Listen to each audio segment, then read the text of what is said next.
Hi hello welcome to Catlan crafts.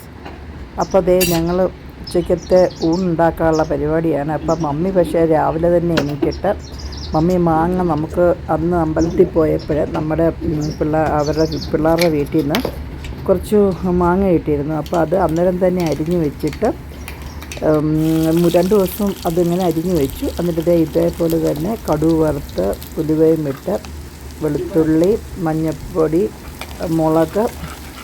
മുളക് ഇട്ടതിന് ശേഷം മമ്മി എന്ത് ചെയ്യുന്നു വെച്ചാൽ അത് ഗ്യാസിൽ നിന്ന് ഇറക്കി വെച്ചിട്ട് വേണം ബാക്കി മുളക് പൊടിയും മഞ്ഞൾപ്പൊടിയും പിന്നെ കായപ്പൊടിയും കൂടി ചേർക്കാൻ. പിന്നെ കറിവേപ്പിലയും ചേർത്ത് പിന്നെ വിനാഗിരിയും കൂടി ചേർത്ത് നല്ലതായിട്ട് ഇളക്കി വെച്ചതിന് ശേഷം നല്ല തിളച്ച എണ്ണയാണ് അതിന് ശേഷം വേണം. പിന്നെ കുറച്ച് തണുത്തതിന് ശേഷമാണ് മാങ്ങ ചേർക്കുന്നത്. ഞാൻ മമ്മി ഉണ്ടാക്കുന്ന മാങ്ങ അച്ചാറിൻ്റെ വീഡിയോ നേരത്തെ ഇട്ടിട്ടുണ്ടായിരുന്നു. ഇത് ഒരു 1-2 വർഷത്തോളം ഇങ്ങനെ തന്നെ ഇരിക്കും, കേടാവത്തേക്കാം. മാങ്ങ ഇതുപോലെ തന്നെ 2-3 അരിഞ്ഞിട്ട് 2-3 ദിവസം അടച്ച് വെയിറ്റ് വെച്ചിട്ട് ഇങ്ങനെ വെക്കുകയാണ്. അതിൻ്റെ വെള്ളം ഫുള്ള് ഊറിപ്പോരും. അപ്പോഴാണ് ശരിക്കും നല്ലതായിട്ട് ആവുന്നത്.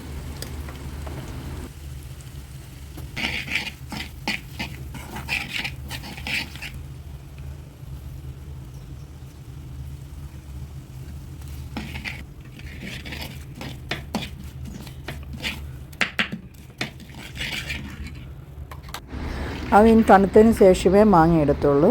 അപ്പോൾ ഉച്ചക്കത്തേക്കിന് വേണ്ടി ഞാൻ കുറച്ച് വെണ്ടയ്ക്ക കുളമ്പ് വയ്ക്കാമെന്ന് വിചാരിച്ചു. മമ്മി കോവയ്ക്ക കഴിക്കുന്നുണ്ടെന്ന് കോവയ്ക്ക മെഴുക്കുവരട്ടി വയ്ക്കാനും അരിയുവാണ്. പിന്നെ നമ്മൾ വെണ്ടയ്ക്ക ഇതുപോലെ തന്നെ അരിഞ്ഞ് ചെറിയ ഉള്ളി വേണം ഏറ്റവും ടേസ്റ്റ്. അത് നമുക്ക് എങ്ങനെയാണ് ഉണ്ടാക്കുന്നതെന്ന് നോക്കാം. ചീനിച്ചട്ടി അടുപ്പ് വയ്ക്കുന്നത് എപ്പോഴും നല്ലെണ്ണയാണ് തമിഴിൽ ഉപയോഗിക്കുന്നത്, അതാണ് ടേസ്റ്റ്. അപ്പം വെണ്ടയ്ക്ക ഒന്ന് നല്ലതായിട്ട് നമുക്ക് ഫ്രൈ ചെയ്തെടുക്കാം.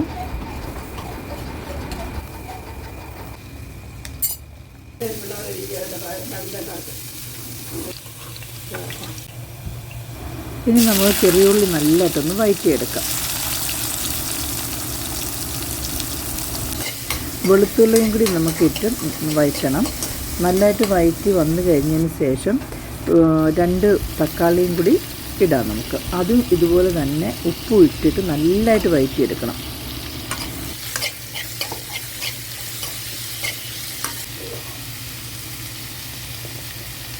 നല്ലപോലെ കറിവേപ്പില ചേർക്കണം. പിന്നെ 1 സ്പൂൺ മഞ്ഞൾപ്പൊടിയും കൂടി ചേർത്ത് ഒന്ന് ഇളക്കാം.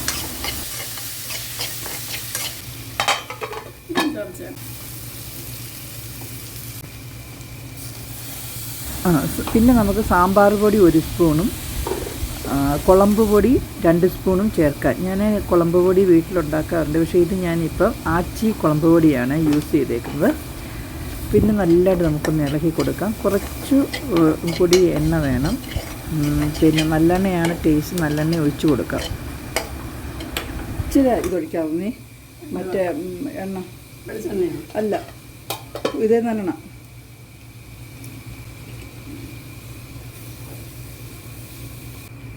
പുളി ഒഴിക്കാം, കട്ടിയോടുകൂടി തന്നെ നമുക്ക് ഒഴിക്കാം.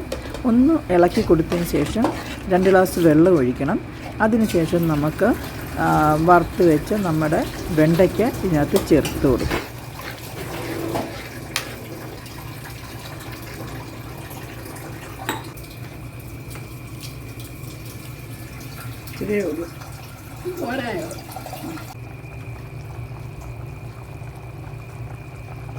ഇതിൻ്റെ നല്ലതായിട്ട് കുറുകി വരുന്നുണ്ട്. എണ്ണയൊന്ന് മുകളിൽ തെളിഞ്ഞ് വരുമ്പോൾ നമുക്കിത് ശരിക്കും ചപ്പാത്തിക്ക് കൂട്ടാം, പിന്നെ ചോറിന് ഒഴിച്ച് കഴിക്കാം. ഇവിടെ ചേട്ടന് ഭയങ്കര ഇഷ്ടമാണ്. അപ്പോൾ കറിവേപ്പിലയും കൂടി ഇട്ടതിന് ശേഷം നമുക്ക് കറി മാറ്റി വയ്ക്കാം. അപ്പോൾ കറി നമുക്ക് ഉച്ചക്കത്തേക്കിനായി.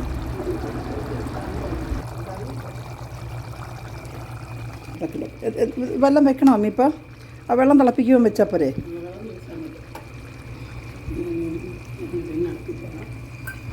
അപ്പോഴത്തെ മമ്മി ബീൻസ് അരിഞ്ഞിട്ട് സവാളയും ബീൻസും കൂടി നമ്മൾ ആദ്യം തന്നെ ഒന്ന് ഉപ്പും ഇട്ട് നല്ലതായിട്ട് ഞെരടിയിട്ട് വേണം വയ്ക്കാൻ. അതിനുശേഷം തേങ്ങയും കൂടി ഇട്ട് ഇളക്കി അടച്ചു വെച്ച് കഴിഞ്ഞാൽ തോരൻ റെഡിയായി.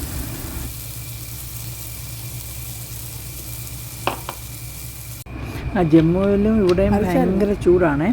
അപ്പോൾ മമ്മി ഇതേ ഞങ്ങളുടെ ഇവിടെ പിള്ളേർ സെറ്റ് ഒരാളാണെങ്കിൽ പിന്നെ നമുക്ക് രാവിലെ എനിക്ക് എന്നും കൊണ്ടുവരും മോര് കൊണ്ടുതരും.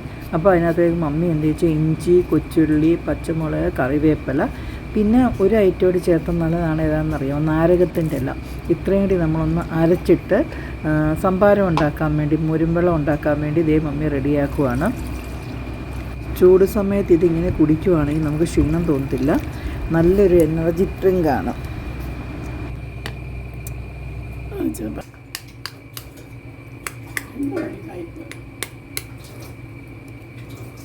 അപ്പോൾ ഉച്ചകഴിഞ്ഞ് ഒരു മുട്ടയും കൂടി ഉണ്ടാക്കാമെന്ന് വിചാരിച്ചു. അപ്പോൾ മുട്ടയ്ക്കകത്ത് പച്ചമുളക്, കൊച്ചുള്ളി, കറിവേപ്പില, ഉപ്പ്, വെളിച്ചെണ്ണ നല്ലതായിട്ടൊന്ന് അടിച്ചതിന് ശേഷം നമുക്ക് ഒരു മുട്ട റോസ്റ്റ് ഉണ്ടാക്കാം.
എനിക്ക് ചെന്നൈ വെച്ച് കിട്ടിയൊരു വലിയൊരു ദുശീലമാണ് ഫ്രൈംസ് ഉണ്ടാക്കുക എന്നുള്ളത്. ചൗവരിയുടെ ഫ്രൈംസ് ഉണ്ട്. അപ്പോൾ അതൊരെണ്ണം ഉണ്ടാക്കാമെന്ന് വിചാരിച്ചു. ഞാൻ എല്ലാ ദിവസവും എനിക്ക് എന്തെങ്കിലും ഒരു സാധനം ഇതുപോലത്തെ ഫ്രൈ വേണം ഇതിനോടൊപ്പം കഴിക്കാൻ വേണ്ടി.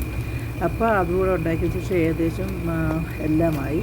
അമ്മി ആദ്യം തന്നെ കോവയ്ക്ക ഫ്രൈയും ഉണ്ടാക്കി വെച്ചിട്ടുണ്ട്. അപ്പോൾ എല്ലാം ഏകദേശം റെഡിയായി. അപ്പോൾ ഇന്നത്തെ ഊണ് എല്ലാവർക്കും ഇഷ്ടപ്പെട്ടോ? എല്ലാവരും ഇതുപോലെ തന്നെ കൂടുതലും വെജിറ്റബിൾസ് കൂടെ യൂസ് ചെയ്യണം, എന്നിട്ട് വേണം ഊണിന് കഴിക്കാൻ. അപ്പോൾ നമുക്ക് ഡയറ്റ് കൺട്രോൾ ചെയ്യാൻ പറ്റും. ഓക്കെ, പിന്നെ കമൻറ്റ് ചെയ്യണം, ലൈക്ക് ചെയ്യണം, ഷെയർ ചെയ്യണം, സബ്സ്ക്രൈബ് ചെയ്യണം.